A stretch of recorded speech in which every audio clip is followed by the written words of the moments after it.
Hello, everyone. Doing a quick video here just for Luka's Locks, a segment we normally do on Bills Chat Live, of course, with myself and my co-host Josh. Obviously, if you watched our live stream or our live recording as it was, we did not have our normal live video format. Josh is out of town visiting our usual third man in the chair, Stokes, as Stokes is getting married. Congratulations once more to him. But still, the NFL does not pause for Stokes' wedding, and nor do I with my locks of the week. As you can see in the record down below, we went from 1-2-0 to 4-2-0 thanks to a 3-0-0 perfect week in week 2. That brought us also to a net positive units of 1.82 units. I did technically have the wrong number last week on my graphics, but we got to the positives anyways. It was a negative number then. Let's take that negative energy, put it aside. We don't need it. We're back, though. It's week 3. No one cares about what you did. They only care about what you give. And I am here to give you 3 locks of the week, 3 bets that I honestly like the most this week. There's going to be one that probably shocks a few people, but I will give very quick descriptions on why I like these bets and things like that. So first and foremost, the game I'm going to is Tennessee with the Titans going to Cleveland to play the Browns. That line is currently at Browns being favored by 3.5. It did open at 2.5 for what it's worth. The over-under on it is 39.5. I am not looking at over-unders for what it's worth this entire week. I did have one last week. That was my 2-unit play in the Detroit-Seattle game. That one hit with ease. But back to this game. This is a game where I feel like you have 2 1-1 teams moving in completely different directions. And what I mean by that is Cleveland, they had a dominant win against a division foe in the Cincinnati Bengals week 1. But then go to Pittsburgh week 2, have a Monday night game where, unfortunately, due to a gruesome injury, lose their lead man, Nick Chubb. Were kind of uninspiring at quarterback with Deshaun Watson, and somehow figured out a way to hand the game over to Pittsburgh, even though Pittsburgh, fun fact, did not have an offensive snap inside the 30 the entire game, or at least going into the 4th, I believe.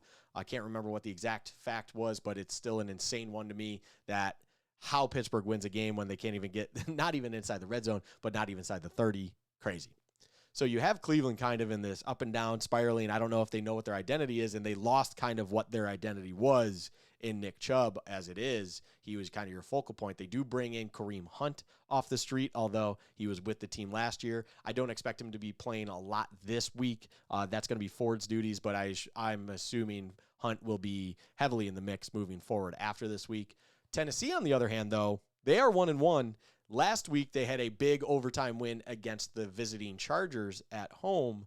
But then week 1, they lost by a point, although really lost by 4 and asterisks. Vrabel kicks a very interesting field goal to cover. One of the wonderful cover moments we've had in this season already. But overall, they lose by a point to the Saints in the Superdome. And if Tannehill doesn't have the worst game possibly of his career, I do believe the Titans win that game, and they're a 2-0 team right now. I think the Titans are trending upwards at this moment in time. And then, unfortunately, for the Browns, they are trending downwards. Just trying to pull up something real quick here. So this game is interesting because I say that, right? Titans up, Browns down, and yet the line, as I mentioned to start, opened at 2.5 and has moved to Cleveland minus 3.5. And when you look at the bets placed, Tennessee money line 57%, Tennessee plus 3.5 73%. So bets are coming in on Tennessee, but the line is moving in favorite of the Browns.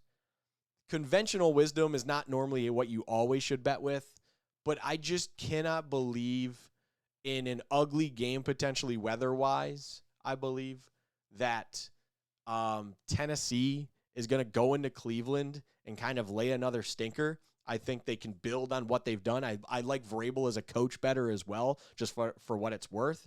I don't think there's a massive difference between Deshaun Watson and Ryan Tannehill right now, which is a crazy thing to say. But overall, Deshaun Watson has not played good football in years and still needs to show it. They lost, like I said, their focal point of their offense in Nick Chubb. So in this week, I like the Titans plus 3.5 at Cleveland. I like the Titans getting the points at the Browns. You can get it minus 118 at DraftKings. Last I checked, minus 120 at FanDuel. By the way, you can check all different books, and I suggest you do if you like to gamble and you like to have a good time with sports betting. Covers.com does a great job showing you a breakdown of where the lines are at and what the odds are set at currently with those lines for all the numerous major sports books. Definitely give them a look. That's where I'm always kind of looking to see what's going on there. I like the Titans plus 3.5 in Cleveland. I just think they can win this game outright for sure. But if you're going to give me the hook in 3.5, I will absolutely take it in this case. The next game I'm going to is Denver at Miami. Miami is currently a 6.5 point favorite. The over-under is at 47.5. This is one where I mentioned in the Tennessee Cleveland game that the line went from 2.5 to 3.5. This is one where when it opened at 6.5, I expected movement. I expected the Dolphins to start getting favored at more and more points. And for some odd reason, I don't understand it, but for some reason, the Dolphins, the line is not moving. The Dolphins are being stuck at 6.5. Maybe the injury to Jalen Waddle is playing a role in this. There are some other question marks, I believe, minor question marks, but question marks regardless with Miami that the books just feel like you shouldn't move the line due to that. I think Jalen Waddle, if he does miss entirely or even plays in a limited role, that is a big deal. You can now kind of, if you're Denver, focus certain on Tyreek Hill, and with help, of course. You don't just one-on-one him, but with help, you can focus on that matchup there. And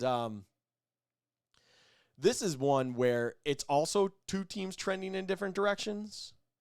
And conventional wisdom would tell you, hey, you got Miami within a touchdown technically in this line, minus 6.5.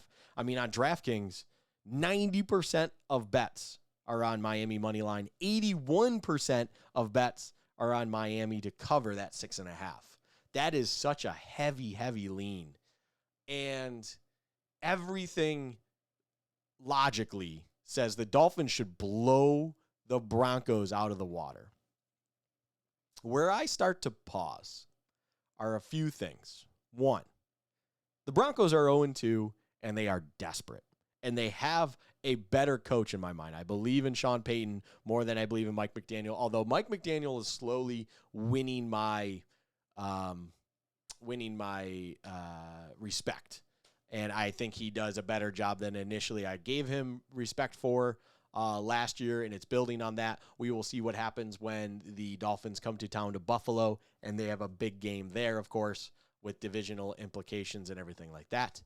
But I believe in Sean Payton, and I think back against the wall, there's going to be a lot of things going on. Javonte Williams, for what it's worth, is getting healthier and more removed from that ACL injury. He should be a little bit more spry. They still have good weapons out wide and everything for Russ.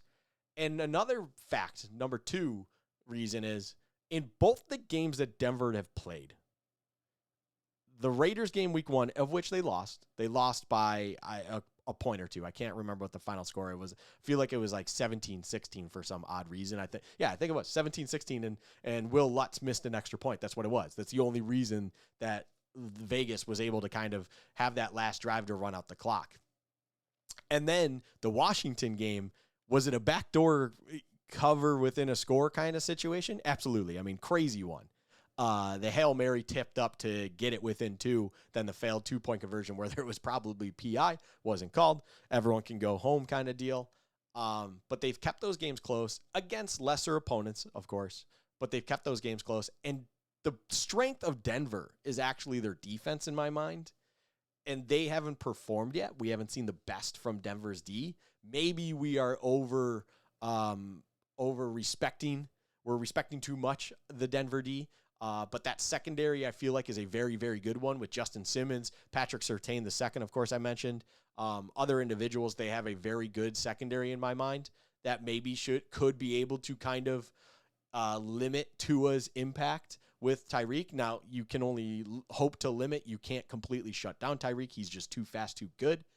But overall, conventional wisdom telling me that I should be taking and everyone should be taking the Dolphins. I mean, most people are, according to DraftKings.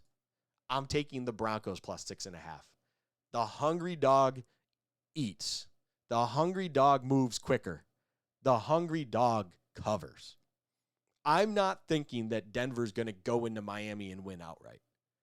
But the fact of the matter is, the line has not moved all week. There are some question marks for Miami. They are in a comfortable position where they're almost like a media darling. Tua is the betting favorite currently for MVP. And Denver is spiraling right now. They cannot get a win if they even were handed one at this point in time. They are finding ways to lose. I see a scenario and I see a world where this is the game that you have to go with your gut. And you can't go with logic. You can't go with what makes sense, the reason. You go with your gut and you understand that the Denver has the ability to keep this within 6.5, and Denver should absolutely be able to cover. For whatever reason, it will happen. And I just believe in that. It's a very sharp bet in my mind. I understand that. You're going crazy against the public. But overall, that is a reason that I kind of go, give me Denver plus 6.5. I understand there's so much on the line when it comes to Vegas on Miami not covering. And on top of it, there are paths to the Broncos keeping this within one score, and backdoor covers happen all the time in the NFL. Believe it or not, bad teams compared to good teams will all of a sudden backdoor cover late in meaningless time and garbage time, a term that fantasy people should be very familiar with. I like the Broncos plus 6.5 in Miami. You can get that close-ish to even money, minus 105 on DraftKings, minus 110 at FanDuel. I believe the 105 is the best I've seen on all the different books if you're a Bet MGM guy or whatever, or girl or whoever. Don't mean to discriminate in that term. But give me Broncos plus 6.5. That's the one that I'm pretty sure people were going to be a little bit surprised on. But yeah, it's just something feels like Denver is going to be covering this game. There is just a gut feeling all week that it's like this line makes no sense, and that's why it makes all the sense in the world. It's kind of that thought. In betting, somehow that works out a lot more than it really should. Third and final game I'm going to, my 2-unit play of the week. We're going up to Lambeau. We're going up to Week 3 home opener for the Green Bay Packers as they host the New Orleans Saints. Currently, that line has the Packers 1.5-point favorites. The over-under for that game, let me just look it up real quick here. The over-under is 42.5. I do like the over in that game real quick. I think that both offenses can put up points. I think the Packers can actually put up a lot more points than we expected them to going into the season. Both defenses are respectable, but they can be had at times. And then also in a weird way, I think that the matchups actually kind of favor the offenses. For what they like to achieve, what they want to do, I think you can actually kind of run on the Packers. And I think New Orleans can run the ball somewhat effectively, although there are injury concerns there, of course. So maybe that'll stunt things. But Taysom Hill lining up in the backfield, baby. The ultimate football player in the NFL. And then the Packers, I think, can actually have a balanced attack that neutralizes the aggressiveness of the pass defense for New Orleans. And then, New Orleans is an okay rush defense. They definitely do a good job. They're not world beaters at it. So I think if you have a balanced game, they can be had as long as you devise a good thing. I think LaFleur can have a good game plan. Overall, I do like the over. That is not my 2-unit play, though, in this game. My 2-unit play is quite simply to do with a result. It's not even taking the points. And these two teams kind of are in an interesting spot because if I were to not look at box score when it comes to how the game actually finished, what the final score was, and I just looked at the game film on how these teams have performed over 2 weeks, the team that I would say is 1-1 is the Saints and not the Packers. I would think the Packers are the 2-0 team. I think the Packers should be a 2-0 team. I think they let one go in Atlanta that they absolutely should have not let go. And then somehow the Saints only won week 1, as I mentioned earlier, because the Titans decided to have Ryan Tannehill in his worst performance ever. And I think that was a game that they luckily got out there with a win. And then they had a win against the Panthers on Monday night where, look, the Panthers are the Panthers at this point. I think there's a lot of question marks with that. The Saints are one of the weaker or one of the more phony 2-0 teams in my mind, and the Packers are a legitimate team to me. And week 1, they were one of my locks of the week. So why not go back to the well? And I like the Packers a lot in this spot. I'm not going to take them -1.5. I'm going to take them money line. I think the line's not juiced enough for it to deter me. And especially in a 2-unit play, there's still money to be had there. -115 on DraftKings, -122 on FanDuel. If you notice, DraftKings seems to have a better line for all 3 of these games. I like the Packers a lot in this spot. I think it's difficult for the Saints to go certain places and travel a lot for whatever reason. Derek Carr has been okay, stuff like that. Like I said, the offense could put up some points overall if they can get the run game going, even with Jamal Williams being out. But the Packers have Christian Watson coming back, I believe. Jones should be back in the backfield for them. He's a very important piece to that offense as well. I believe the Packers can put up some serious points. I believe in them. The funny part about the Packers this year is you would have thought that they would be an offense that was more designed or kind of orchestrated in a way to maintain drives and to kind of manage the game within the game for Jordan Love to make his life easy. And actually, they've been one of the offenses this year that have struggled with that, maintaining long drives, sustaining 10-plus play drives. And a lot of their scoring drives have come in 6 plays, 5 plays, so on and so forth, kind of like big chunk plays and quick strike offense, which is a good thing. That shows you, I think, Jordan Love is a lot better than we thought he could be. I actually kind of did have a little bit of a belief going into this season, and he's exceeded my expectations with this. Christian Watson, it cannot be overstated how big of a player he is for them. I think he's a monster. He is explosive as all can be. His ceiling's the limit in fantasy terms, and I think he's a big guy coming back for them. So give me the Packers money line against the Saints. I like this play a lot. It just feels so good to put 2 units on it. These are my locks of the week. These are my best bets. Hopefully we have another 3-0 week. A 2-1 week is still very A-okay with me, especially if that bottom one right there hits. And hopefully we all make money together. Please gamble responsibly. Do it within your own means. Units are units. Units can be anything that you find responsible in your own, whether it's $1, $10, $100, whatever it is. Please bet responsibly. Bet within your means. We will be back to doing these Luka's Locks during Bills Chat Live next week. Josh and I will be back to our live show schedule, of course, with our pregames. We will be pregaming at that point. Bills having the Dolphins in town. We'll see how this game goes right here with the Broncos as we give a little bit of a preview next week to then those Dolphins coming to Orchard Park. Hopefully everyone wins. Hopefully we win, of course. I feel very good about these. I think these are going to be great bets, and we will continue to ride together.